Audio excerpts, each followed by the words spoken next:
times I feel after correcting the answer sheets, instead of giving the marks, I wanted to write LOL.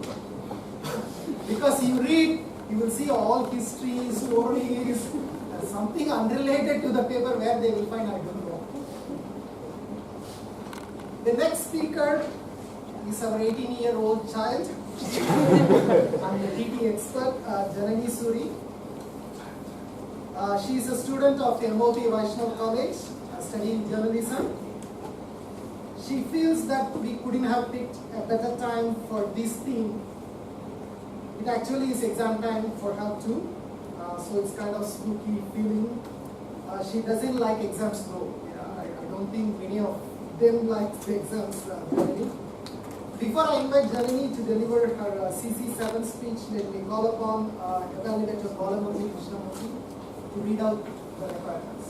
Postmaster Janani is doing our CC7 research topic. The objectives are collect information about the topic from numerous sources. Carefully support your points and opinions with specific facts, examples and illustrations gathered from research. Time of piece note, it's 5 to 7 minutes. Thank you, Mr. Balamurthy. Now let us welcome Janani Suri. Until yesterday, her topic was shown as TBA in the agenda. Then yesterday when I checked with her, she said it's UFO. In fact, her title is Undeniably Fantastic Objects. Undeniably Fantastic Objects. This happened to me as I was coming home from work en route. I saw a bright object in the sky.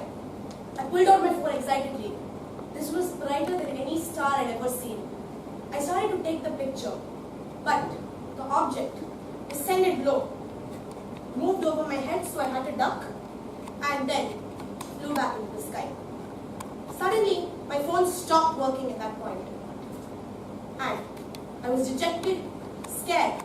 I immediately started going home. Later, I pulled out my phone to see my pictures. They were not there. No trace.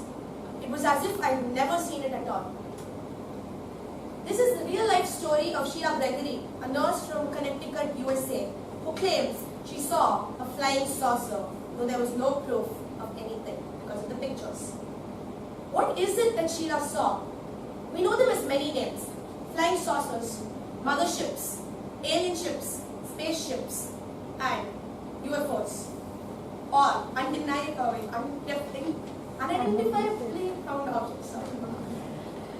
And these UFOs, people have been saying so many things about them, but the biggest thing they say is that you're going to tell me this, DMOD, audience members, guests, UFOs, real, fake, aliens, are extraterrestrial life looking to make contact with us, or hoax made up by people too high on coffee.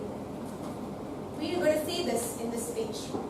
First of all, a UFO is actually an anomaly that either is ascending from the sky or it hovers over the ground, but it has to ascend into the sky. These UFOs began to be seen and the sightings began to be reported from many years ago. But the first sighting and the most famous one was reported in 1947. This incident was called Roswell, when in June 1947, a mysterious object crash landed into a ranch in Roswell, New Mexico. People took government accounts of this as well as citizens' accounts. According to the government officials, it was just a US military vehicle that had gone off-route and crash landed in the ranch. However, according to the people, they would swear up and down on their lives that they saw that thing whirring, emitting noise, shaped like a saucer and glowing like a flame.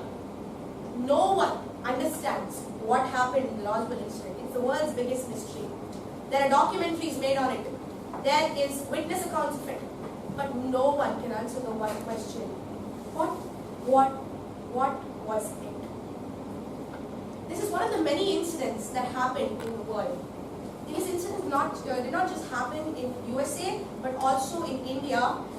According to the MUFON, which is the body that collects proof of these sightings and records them and validates them, there are 71,867 UFO sightings, whether real or fake, reported in the USA every year. These are only going up and up, these numbers. Every year, 35% more people claim they see UFOs. India, in this list, ranks 6th with 9,000 reputed UFO sightings every year. One such sighting happened in 2014. Army soldiers in Ladakh swore that they saw a bright glowing object floating over the Ladakh border at night, but they couldn't prove it by taking pictures. Another incident happened recently in Chennai in 2013. Residents of Mogapair saw 5 points of orange light converging into a mysterious flame-like shape. And then they tried to take a picture, but the same problem happened as with the nurse. The phone stopped working and they couldn't get the picture.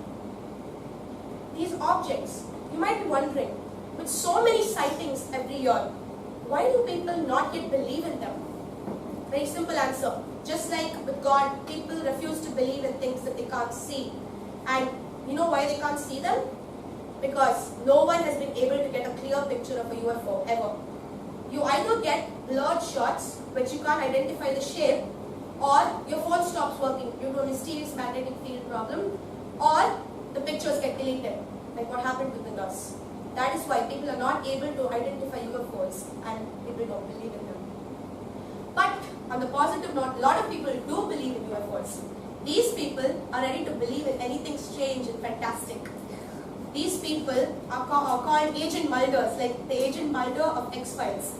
They believe that UFOs are home to cute little aliens who just step out and on an alien red carpet and will take you back to Mars, have tea with you and sign an Earth-Mars peace treaty after learning about Mars culture. These people have imaginations beyond wildest dreams, but are ready to face the facts as well. In 1960s, the focus of people shifted from UFOs to the people piloting the UFOs. Who are the people who are responsible for these mysterious aircrafts in the first place? Aliens. People began to believe in aliens at that point, and aliens' images varied considerably. Some people see aliens as cute little harmless creatures just trying to make contact with us from outer space. But some see them as vandals, rogues, thieves, plunderers, damaged people who just wander low in the universe. Some people just think that they don't exist. It's a whole range of emotions.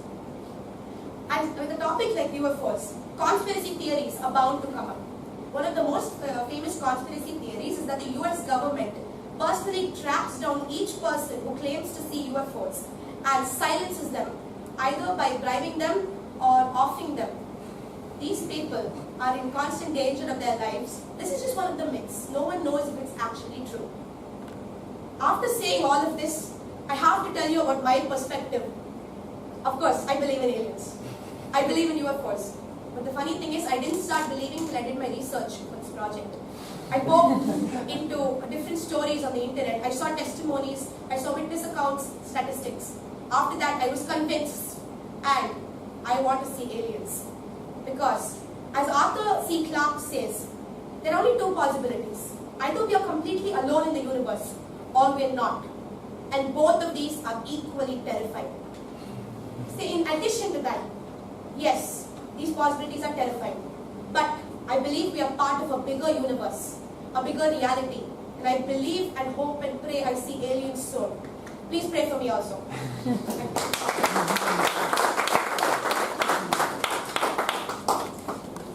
Thank you, Janani. You took us to a different space.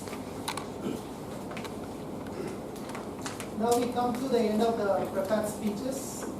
Now it's time to vote for the guest speakers.